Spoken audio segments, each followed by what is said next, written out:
Χριστός Ανέστη, χρόνια πολλά.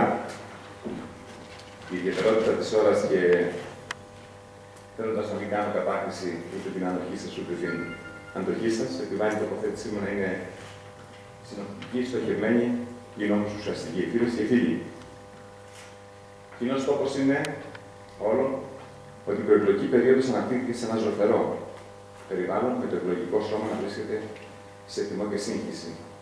Το πολιτικό σύστημα, αφού δημιούργησε ένα πελατειακό και παρασιτικό κράτος μόρφωμα, έχει απαξιωθεί πλήρως, δεν δείχνει, δεν εμπνέει καμία εμπιστοσύνη. Η οικονομία έχει καταρρεύσει και βρίσκεται σε καθεστώς προστατευόμενης χρεοκοπίας. Οι αντοχές και οι ανοχές της κοινωνίας έχουν ξεπεραστεί προπολού.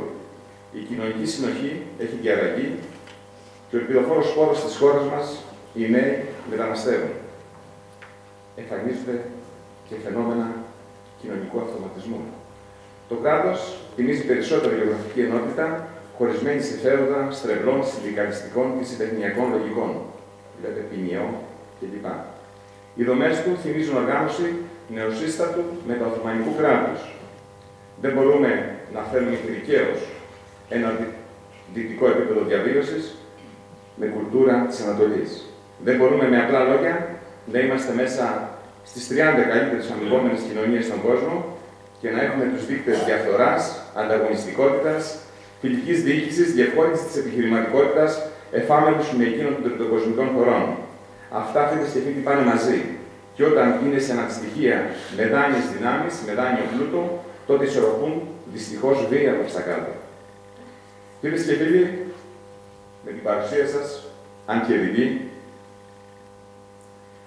επαναθεμελιώνουμε μια ειλικρινή σχέση εμπιστοσύνης πολιτών με το πολιτικό σύστημα σε μια νέα βάση, ώστε από κοινού άμεσα να κινητοποιήσουμε τις παραγωγικές, κοινωνικές και πολιτικές δυνάμεις του έθνους μας.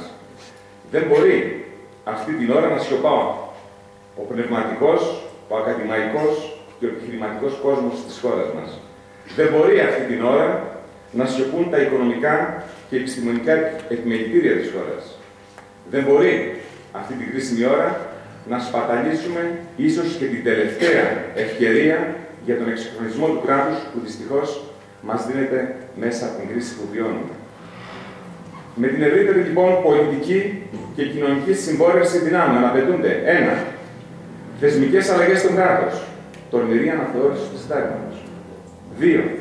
Δομικές αλλαγές στη διοίκηση, να γίνει πιο φιλική, πιο έξυπνη, πιο ευέλικτη. Έμφαση στην παιδεία, άρα και στην πολιτική και πολιτισμική κουλτούρα του τόπου μας. Πάντα έλεγα ότι η πιο φθηνή από άψη κόστους επένδυση είναι η επένδυση στην παιδεία. Αλλά είναι πιο σοβαρή, ώστε αν μια κοινωνία επενδύσει στην παιδεία, θα μπορεί να αλλάξει τη χώρα σε 15 χρόνια. Προτεραιότητα στο πρωτογενή τομέα, στον τουρισμό, στην ναυτιλία, με μπροστάρι τη νέα γενιά. Αξιοποιούμε τα λάθη του παρελθόντος, καταλογίζουμε ευθύνες όπου υπάρχουν, αλλά προχωρούμε στο μέλλον χωρίς αυτό. Το όραμά μου για τη Φλόρινα περνάει μέσα από τη λύση του πολιτικού και οικονομικού προβλήματος της χώρας. Υπηρέτησε την αυτοδιοίκηση ως δήμαρχος επί 8 χρόνια και γνωρίζω τα προβλήματα, τα πλεονεκτήματα και τις προτεραιότητες του τόπου.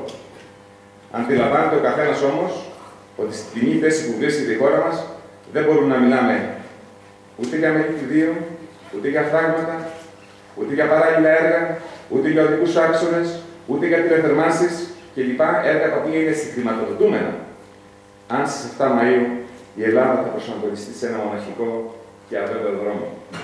Φίλες και φίλοι, υπάρχει ελπίδα. Σε μια Ευρώπη που ο πολιτικός συσχετισμός αλλάζει υπέρ προοδευτικών δυνάμεων, θα υπάρξουν πρωτοβουλίες. Δεν μπορεί να αφαιθεί στην τύχη της η τέταρτη ευρωπαϊκή οικονομία της Ευρωζώνης, η Ισπανία. Ήδη ανακοινώθηκαν σχέδια αναπτυξιακού χαρακτήρα ύψους 200 δισεκατομμυρίων για τον εγκληματικό ευρωπαϊκό νότο.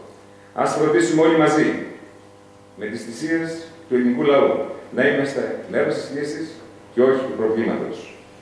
Το πού βρισκόταν η χώρα μας μπορεί να μην το γνωρίζαμε. Ίσως να έφταιγε η υπερκαταναλωτική ύπνωση που μας διακατήχε με δάνειες δυνάμεις, με δάνειο πλούτο, αλλά και με την ανοχή του πολιτικού συστήματος. Ίσως να έφταιγαν και οι κομματικές παροπίδες που είχαμε. Τώρα όμως, την κατάσταση της χώρας την γνωρίζει η κάθε Ελληνίδα, ο κάθε Έλληνας. Έχουμε αναλάβει μια μεγάλη ευθύνη, χωρίς να μας αναλογεί, για το πού θα πάει η χώρα μας. Κοιτώντας λοιπόν στα μάτια, σας παρακαλώ, όχι ψήφο θυμού που δικαίως μας διακατέχει όλους. Όχι ψήφο στη λογική ότι τίποτα άλλο δεν έχουμε να χάσουμε. Όχι ψήφο με γνώμονα ευχάριστα λόγια που θα θέλαμε να ακούσουμε από ευχάριστους πολιτικούς, γιατί τέτοια πολιτικά ακούσματα έφεραν τη χώρα μας σε αυτή την κατάσταση. Όχι ψήφο σε ανεύθυνες σκοτεινές δυνάμεις που αν αποκτήσουν εκείνη την κρίσιμη πολιτική μάζα στο Ελληνικό Κοινοβούλιο θα οδηγήσουν τη χώρα σε ένα πρωτόγνωρο πολιτικό-κοινωνικό περιβάλλον που προσωπικά εγώ δεν θα ήθελα να το ζήσω. Ναι σε πρόσωπα, με σκέψη, πολιτική αναλογική, υπεύθυνη και τεκμηριωμένη.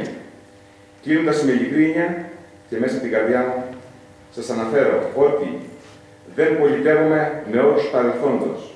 Δεν είμαι πραγματοποιός. Έχω πλήρη συναίσθηση της κατάστασης που βρίσκεται η χώρα, αλλά και η κοινωνία. Προέρχομαι από την ιδιωτική πρωτοβουλία που θυσιάζει 1000 θέσεις εργασίας ημερησίως, χωρίς να ασχολείται κανείς με αυτούς, λες και είναι άνθρωποι αόρατοι, δεν έχουν οικογένειες ή είναι παιδιά ενός άλλου Θεού. Δεν μένω όμως άπραγος στο πολιτικό αδιέξοδο της χώρας μου. Είμαι εδώ μπροστά σας και με τις ταπεινές μου δυνάμεις σας ζητώ ψήφο ευθύνης, ψήφο υπέρβασης, κάνοντας όλοι μαζί μια νέα αρχή για τη φλόρη και τη χώρα μας. Ευχαριστώ.